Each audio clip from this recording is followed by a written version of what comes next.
Akroterion is a personal project that was born as a one-man band in 2015 by the urgency to express some musical intuitions and themes with an obscure flavor. The most dark side of art is something that has always fascinated me, because the darkness envelops, hides presences and slams your fears in your face, awakens instinctive sensations. It's an infinite container. Contrary to what some people could think, the stimulus to this kind of approach does not come from Satanism, but from ancient European paganism. However, this fact can be seen as satanic, if analyzed from a Christian point of view, but it actually ain't my case.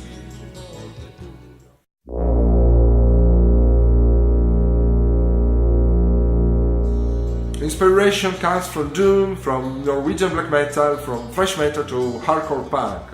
You know, everything is naturally catalyzed by other elements coming from the baggage of my personal experiences. The themes of the lyrics range from different topics, remaining adherent to what concerns ancient European traditions. You know, sometimes in a very critical way against all that has penetrated by force in Europe through the centuries from eastern Mediterranean areas. Nothing new talking about black metal, especially nowadays when going against what is considered politically correct is seen as, you know, a very negative thing. So it's a matter of pride to stand against the responsible of the degradation of our world.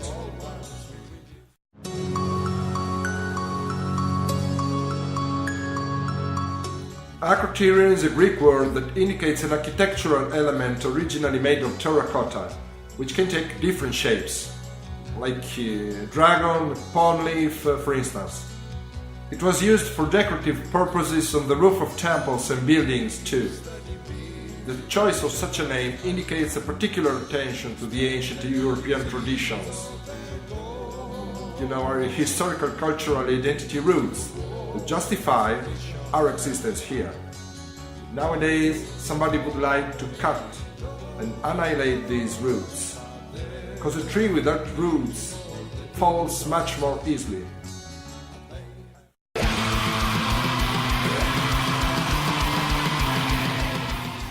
I knew Gianni Della Cioppa for several years, being a historic journalist who is profoundly familiar with the Italian and international rock metal scene.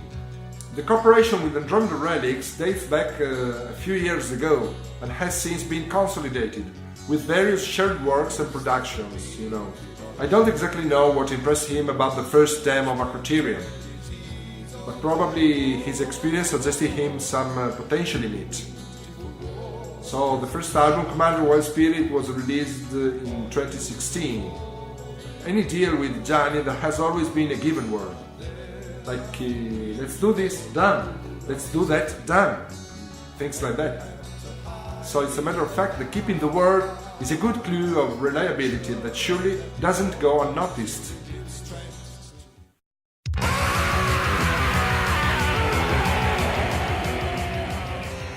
The tracks have been composed by the Harry to express some nocturnal musical visions in a feral way, including both the aggressive and the quiet side of it. This calmness ain't never passive, but is something like being on guard, quite near to the martial arts concept of yo-yo, that means ready. The songs move from tight rhythms with blast beat and fast riffing to acoustic or almost dark ambient moods. Some doomy ideas come from old riffs which I composed for my previous band Sulfuria, but never used. One song in particular binds in a direct way Akroterion to its main source of inspiration, Norwegian black metal. I wrote Shout of Terror in 1991, when extreme metal music was giving its best in Scandinavia, both from a musical and a social point of view, so to speak.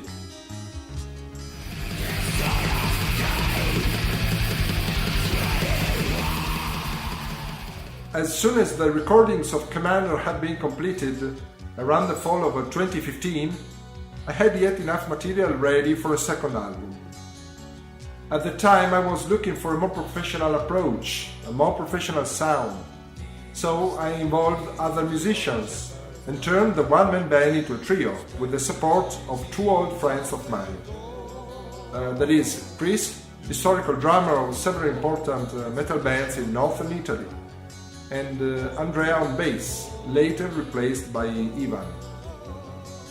This lineup, completed by Shkrat on vocals, started rehearsing and arranging the new compositions, but because of different troubles, it did not last long. So we left everything on standby, waiting for better times to come.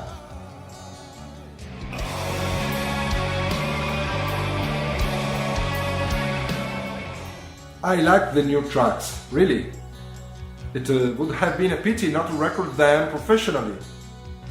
So I took up the project again, involving Shkrat on vocals and offering the rhythm parts to the old Sulfuro drummer Francisco Verano.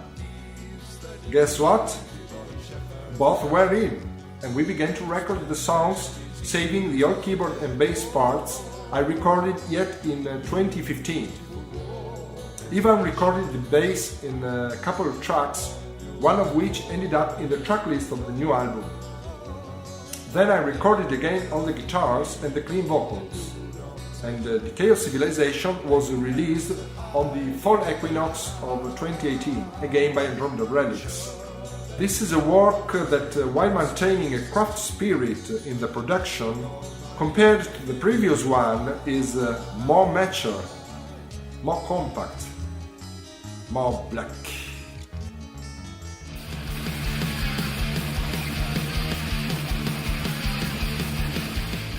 What's on the horizon?